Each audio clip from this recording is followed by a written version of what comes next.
Hey, this is Paul, and today I'm going to show you how I make my silica-based potting soil mix. It's just a few ingredients. It's an excellent long-term solution, potting soil solution, and it even works well with other plants. As you can see, this mango tree here, I actually amended the soil with it, and you can see how happy it is. It's doing really well.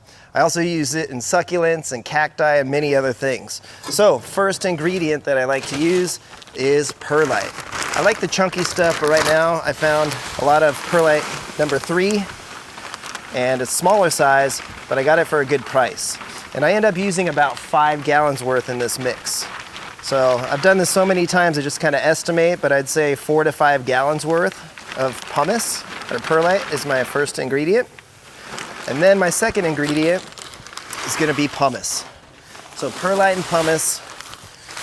Pumice I can get in bulk for cheap, but right now I just got a bag of it, and this runs about 20 bucks. So it's a bit more expensive. So I put about 5 gallons of pumice in there as well. There we go. And then the next ingredient is biochar. And this mix is inspired by our conversation with Gary Matsuoka. Hopefully you've seen that. And he recommended using Gary's Best Top Pot, which I use, but after about 3 years of using it, certain varieties just don't do so well, especially during our winter season, where when I use this mix, the plants are a lot healthier and happier. So my next step is after 5 gallons of perlite, 5 gallons of pumice, I use a nice scoopful of this biochar. Not charcoal, this is actually biochar. It's very different. I got it on Amazon, I'll put in the link, and it's about $45 for this size. So one nice shovelful of that biochar, and then the next ingredient is granular humic acid.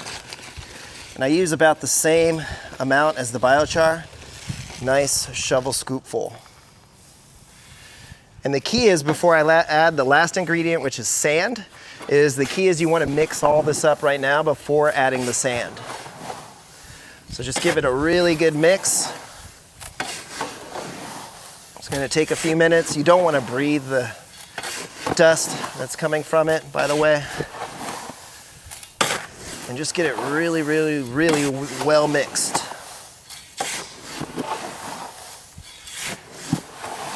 And I found if I add the sand first before mixing it, it just doesn't mix as well. I think these larger ingredients compared to the size of the sand grains just mix up so much easier. So that's pretty well mixed. I'd probably do it a little more if I wasn't filming. Then the next step is I kind of get it all on a side, and I use the most important ingredient of all, which is sand. Now, not all sand is the same, but I've found that I really like this Quikrete sand. It says it's safe for potting soil, it's been washed and screened, and it's good to go. Kind of nice sized grains too. And so for this I add anywhere from 50 to about 75 pounds of sand. So in this case that's about 25 pounds, so I'll get some more. And you can kind of just estimate these ratios. It doesn't have to be perfect. As you can see, I've done it so many times. If I have a lot of perlite or pumice, I'll probably go a little heavier with that, depending on what I have. So that's about 50 pounds of sand or so. Should be good. And then the last step is you mix it up really, really well.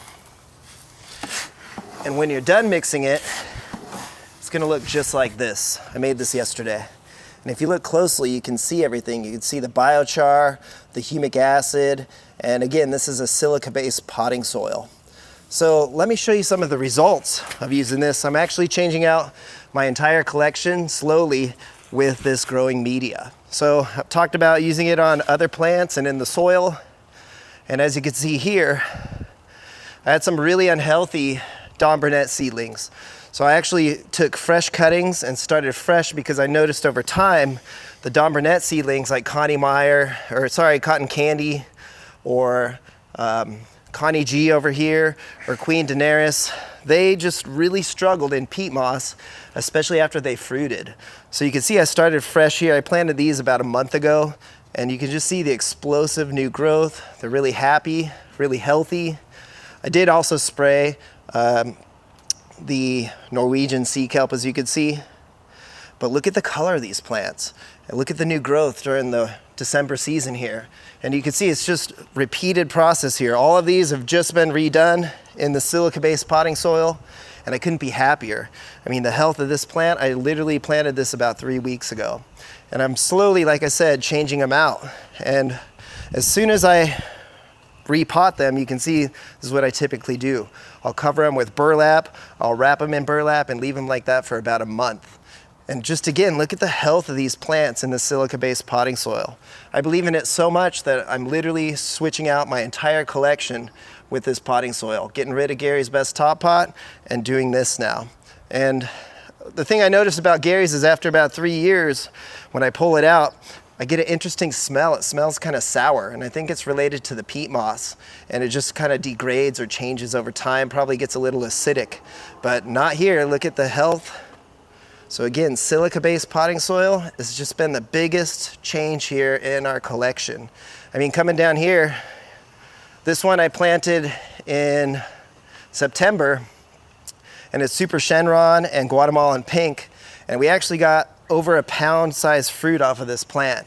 And I even potted it and changed the potting soil with the flower bud developing, and it didn't abort, and it made a beautiful fruit. So night and day difference between using peat moss and a silica-based potting soil.